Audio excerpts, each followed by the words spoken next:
Bonjour à tous, j'espère que vous allez bien. Je suis super contente aujourd'hui parce que c'est juste le bon moment. Mon cœur il bat hyper vite. Je suis trop excitée de vous dire. Je peux enfin faire mon sujet que j'ai peut-être fait déjà avant, mais là que je vais revenir avec des nouvelles précisions, tout ça. Je suis super contente. Franchement, je suis trop contente. J'aimerais quand même préciser, ce que je fais ici, c'est pas une religion, c'est pas de la croyance, je suis pas là pour vous convaincre, je suis juste là pour vous partager mes recherches. Voilà. Déjà, j'aimerais expliquer le concept de Dieu dans nos traditions africaines et ce que les religions ont apporté.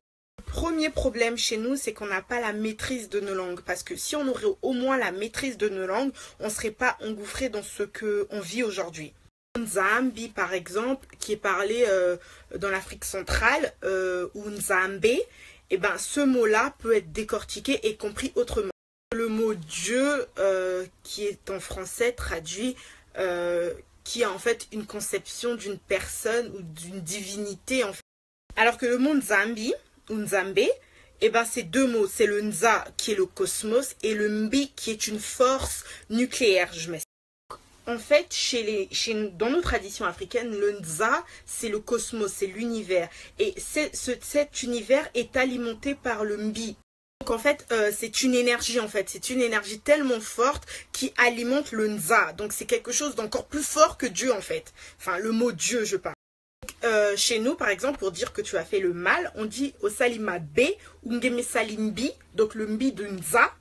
Donc ce qui fait que en fait, c'est pas forcément les ancêtres, en fait, le mot Mbi était tellement fort, était une énergie tellement forte que ça pouvait te faire mal. Donc c'est pour ça qu'on traduit le Mbi, le mal. Donc pour les ancêtres, encore, donc là je veux parler d'abord de la partie africaine et après je reviendrai sur la spiritualité, enfin la partie européenne, donc les religions. Nos ancêtres en fait, Dieu, donc Nzambi, avait envoyé sa force, donc cette énergie sur tout ce qui est sur cette terre. Pour eux, il y avait une partie de cette force nucléaire, donc tout ce qui est espèce sur cette terre, donc de l'humain à l'insecte. Donc tout était divin en fait. C'est pour ça que vous voyez beaucoup d'Africains, en tout cas les traditionnels, ils sont très protecteurs de la nature parce qu'ils estiment que la nature a autant de droits que l'humain.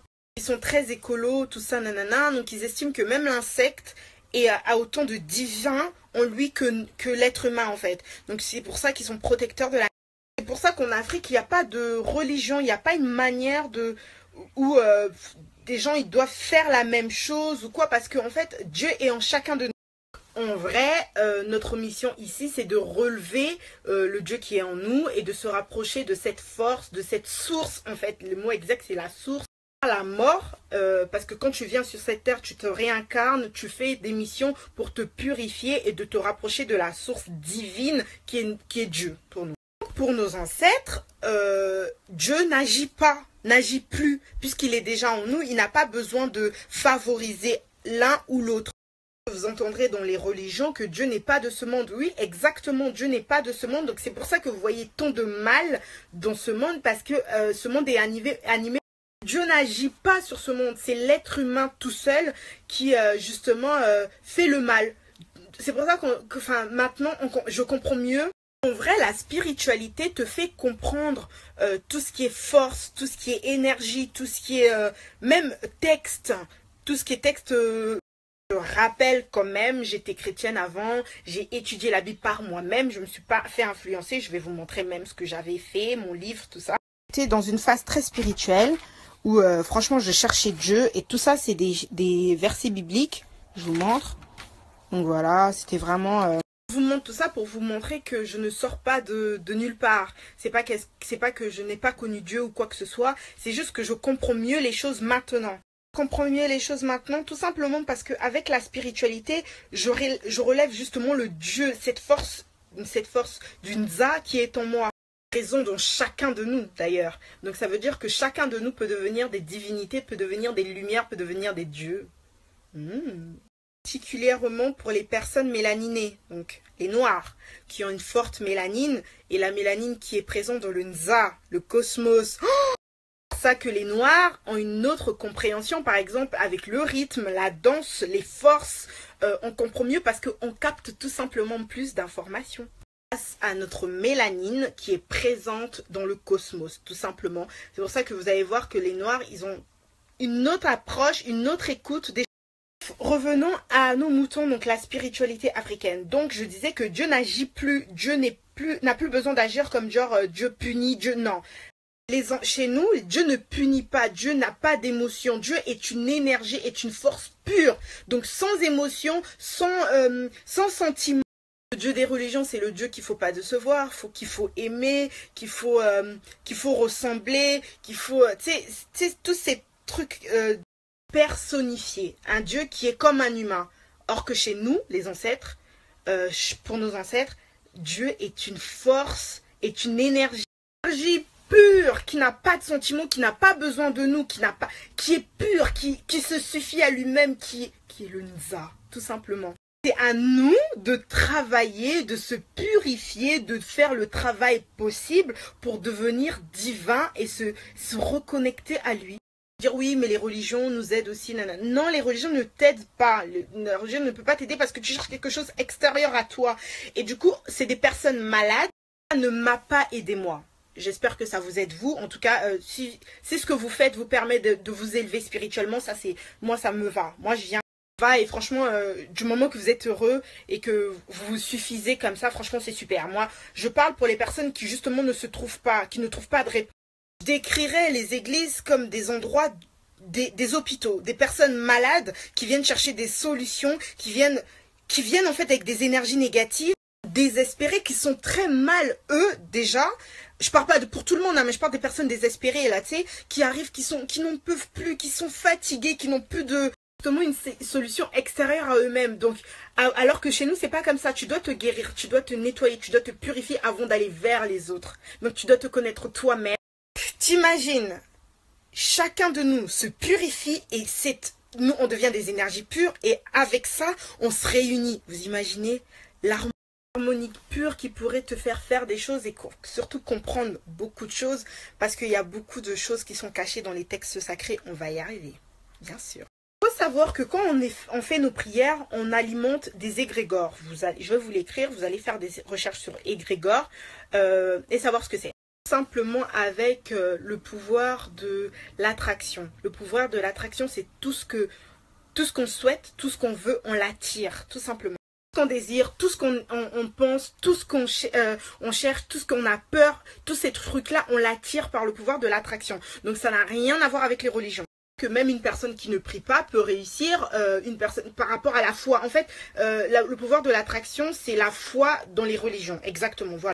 Crois en toi, si tu as vraiment la foi donc dans les religions, et si tu crois en toi donc avec le pouvoir de l'attraction pour les personnes païennes par exemple, et ben tu vas attirer ce que tu veux. La nature est faite ainsi, la nature est juste, la nature ne comprend juste pas le négatif. Je vais l'expliquer de suite. Quand par exemple tu veux pas rater ton bus, et ben tu vas le rater simplement parce que tu as dit je ne veux pas rater mon bus. Et la nature est tellement parfaite et t'apporte tout ce dont tu as besoin, elle pense que tu as dit tu veux rater ton bus, donc elle met tout en œuvre pour rater ton bus. C'est pour ça que vous allez voir que des personnes non croyantes peuvent avoir une superbe vie alors que toi qui pries, tu n'as pas ce que tu veux tout simplement parce que tu penses mal. Tu penses mal par rapport à tes émotions que tu fais parce que toutes ces émotions que tu effectues en toi fait créer une réalité qui vient dans ta vie justement parce que les émotions, par exemple si tu veux quelque chose mais tu crois pas en ça, ça annule exactement ce que tu voulais en fait. Des égrégores. Donc à chaque fois qu'on émet des pensées, on émet des souhaits, on dit des choses, on nourrit des égrégores. Donc par rapport à nos prières et tout ça, ce qu'on fait. Le truc c'est qu'il faut savoir pourquoi les religions elles ont été créées, quel égrégore elles veulent nourrir et aussi qu'est-ce qu'elles veulent faire. Parce que le fait justement, le problème ici c'est ne pas de venir me dire ouais mais il y a des gens qui sont vraiment sincères, il y a des gens qui prient vraiment, c'est pas ça le truc. Parce que le truc c'est pas de prier, mais c'est comment tu pries. Comme j'ai dit, Dieu, la conception de Dieu de nos ancêtres n'est pas un Dieu qui punit, n'est pas un Dieu qui est jaloux, c'est un Dieu pur. Donc ça veut dire que c'est les hommes. Hier, faut savoir à qui tu les envoies, parce que Dieu ne répond pas à tes prières. Dieu est juste, donc ne peut pas répondre à toi et pas à un autre. Vous voyez ce que du coup, ce que les religions te font faire, eh ben, ça fait que tu donnes ton énergie à quelque chose. Il faut savoir où tu les donnes. Par exemple, avec l'histoire de Jésus. preuve que c'est du plagiat par rapport à Horus. Et il y a plusieurs entités, plusieurs divinités qui ont été humanisées, qu'on retrouve dans le monde, vécu avant Jésus-Christ. Horus déjà a vécu 2000 ans, je crois, 2000, je sais pas combien d'années avant Jésus-Christ. Krishna a la même histoire que Jésus-Christ. Beaucoup de divinités qui ont été humanisées, qui ont la même histoire que Jésus-Christ. Par rapport au 25 décembre, par rapport aux 12 apôtres, tout ça a une explication. Par exemple que nous, on fête, enfin les chrétiens fêtent le 25 décembre, faut avoir une explication sur ça. Faut pas seulement faire les choses pour les faire. Vous avez dit, tout ce qu'on fait est énergie. Ça veut dire qu'on dépense de l'énergie dans quelque chose. Faut savoir si tu vas le recevoir ou tu te vides en fait de ton énergie. Et si tu te vides de ton énergie, il faut savoir comment recharger ou comment récupérer cette énergie. Vous voyez ce que je veux dire? Donc, toutes les fêtes ou tous les souhaits qu'on fait, il faut savoir où ça va. Renseignez-vous sur la naissance de Jésus. Renseignez-vous sur les 12 apôtres. 12 mois, 12 constellations. Mystique tout ça. Day, exactement. Franchement, là, ça tombe le bon moment parce qu'on est aujourd'hui un dimanche et c'est Sunday. Et vous allez voir que Jésus-Christ a toujours Sunday. Le jour du soleil. Et vous allez voir que dans les églises, Jésus-Christ, il a toujours une auréole, toujours un soleil derrière lui. Jésus-Christ, il a 12 apôtres, alors 12 signes astrologiques. Et je vous avais dit qu'on se réincarnait, on se réincarne dans un signe. Et les signes astrologiques, c'est tout simplement... Renseignez-vous sur le disque de Dendera. Renseignez-vous, regardez sur Internet, faites des recherches, lisez, informez-vous. Donc je disais, les 12 apôtres, c'est les 12 constellations. Jésus-Christ est né le 25 décembre. Solstice d'hiver, je ne sais pas si vous connaissez, regardez, recherchez aussi par rapport au solstice d'hiver, donc le 25 décembre. Et Jésus-Christ est né d'une vierge, et tout simplement en fait une constellation de la Vierge. Donc le soleil, à partir vers le 25 décembre, enfin le 25 décembre renaît dans la constellation de la Vierge. La Vierge, le signe, hein. J'espère que vous faites vos recherches vous-même sur ça, sur tout ça. Mais en tout cas, Jésus dit un truc dans Luc 22, 10. Parle d'un porteur d'eau qui est le Verseau. Donc on va dire que cette ère, c'était l'ère du poisson. Et là, on arrive dans l'ère du Verseau. Vous entendez souvent parler de l'ère du Verseau. Et Jésus dit quelque chose par rapport à ce porteur d'eau qui est l'âge du Verseau en fait. Même, vous avez un moment, on était en mode fin du monde et tout, les Mayas avait annoncé la fin du monde. En fait, c'était la fin d'une ère. Et là, c'était l'ère du poisson. Et là, on rentre dans une nouvelle ère. On n'est pas encore, ça va arriver en 2050 ou 2000. En fait, à chaque fois qu'on parle d'une fin du monde, on parle d'une fin d'une ère astrologique. Donc là, on va rentrer dans l'ère du Verseau. Et Jésus-Christ même l'a annoncé. En Matthieu 28, 20, Jésus dit que je serai avec vous jusqu'à la fin du monde. C'est en fait à la fin d'une ère. Et on va arriver dans l'ère du Verseau. La Bible, en fait, c'est un livre astrologique. La dernière fois, j'ai parlé avec un gars et je lui ai dit, oh mais toi, t'es lion, toi, parce qu'il avait une air, tu sais, très sûr de lui, très je sais ce que je dis, très nanana. Et c'est souvent les lions qui ont cette manière de s'affirmer. Et non, il était Verseau comme moi. Et voilà. Que nous, les Verseaux, on a une manière d'être super fiers, mais on n'aime pas les gens assez hautains, assez, tu sais, genre comme les lions. Je suis désolée, vous êtes comme ça. Non, je suis Verseau et tout. Et de toute façon, moi, je m'occupe pas de ça. Moi, je suis chrétien et moi, tout ce qui est astrologie et tout ça, ça ne m'intéresse pas. Et justement, ça ne l'intéresse pas parce que dans les églises, on ne nous met pas assez au courant par rapport à ça. Et c'est ça qui nous met dans l'ignorance et dans le déni total des choses. Il faut savoir que les églises ont persécuté beaucoup de scientifiques, les églises ont persécuté beaucoup de personnes qui disaient autre chose que eux, alors que normalement, quand tu as la vérité, tu t'en fiches, quoi. Enfin, je veux dire, on fait un contrôle, on a un contrôle de maths, moi je te dis la réponse c'est 50, tu me dis non la réponse c'est 48, moi j'ai la réponse, je m'en fiche en fait, j'ai pas besoin de te convaincre que c'est 20, et c'est ça le problème des religions, ils ont l'impression de convaincre, ils sont obligés de convaincre les gens, ils sont obligés de, genre nous on a la vérité, nous on tout ça, mais non c'est ta vérité. Que je dis ici, je ne suis pas là pour convaincre parce que moi c'est bien pour moi, ça m'élève moi, mais si toi tu es bien dans ton paradigme, c'est bien aussi pour toi. Ce que je dis ici, c'est que je pense que les religions ne nous élèvent pas assez spirituellement, nous enferment et surtout nous fait aimer autre au courant, ne nous met pas au courant de tout ce qui est énergie. En fait, tout est énergie dans ce monde, tout est énergie. qu'on s'élève en spirituel. Mais il y a des gens qui sont chrétiens, qui sont musulmans, mais qui sont plus spirituels que religieux. Et quand tu es enfermé dans la religion, tu ne peux pas te lever spirituellement, c'est impossible. Il faut savoir que les papes, les diacres, les personnes qui sont élevées dans les églises, ils sont au courant de tout ça. Hein. Mais ils ne disent pas aux gens qui viennent tous les dimanches à l'église. Jour du soleil, Sunday, ah, bizarre tout ça. Hein. Eh ben, on nous fait croire des choses qui ne sont pas réelles. Faites des recherches. Comme je disais la dernière fois, il faut faire la différence entre le savoir et la croyance. Parce que la science, eh ben, c'est un savoir, alors que la foi, c'est une croyance. Les gens, enfin moi ça me fait mal et je veux dénoncer ça parce que je vois qu'il y a beaucoup de personnes croyantes qui souffrent, qui ne sont pas heureux et qui peuvent pousser une personne à aimer une autre personne extérieure à lui et ne pas savoir qui il est. Vous savez que si vous n'êtes pas assez, pas assez d'amour propre, si vous n'avez aucune protection énergétique, vous avalez tout. Vous savez ça, ça veut dire qu'une personne peut venir te diminuer. Les pasteurs par exemple, parce que je ne connais pas la religion musulmane, parce qu'on me dit souvent, il y a des musulmans qui me suivent et qui me disent ouais mais tu parles souvent de la religion chrétienne. Oui, je ne suis pas musulmane, je ne peux pas parler de ça. Critiquer, apporter des critiques sur ce que j'ai connu, ce que j'ai su. Bref, je parle des pasteurs qui peuvent déstabiliser une famille, une personne. Donc ce que tu fais c'est pas bien, tu devrais changer ci, tu devrais changer ça. Et toi-même tu as tellement pas d'amour propre que tu ne sais pas et tu avales toutes ces informations. Et même détruire une famille qui pourrait détruire une personne. Il y a des gens qui je dis pas pour tout le monde, mais il y a des personnes qui croient plus à leur pasteur qu'à eux-mêmes. Comment est-ce possible? Tout simplement parce que les religions te demandent et te poussent, en tout cas moi c'est ce que je vois, à aimer une autre personne extérieure à toi-même. Alors que la spiritualité t'élève toi d'abord.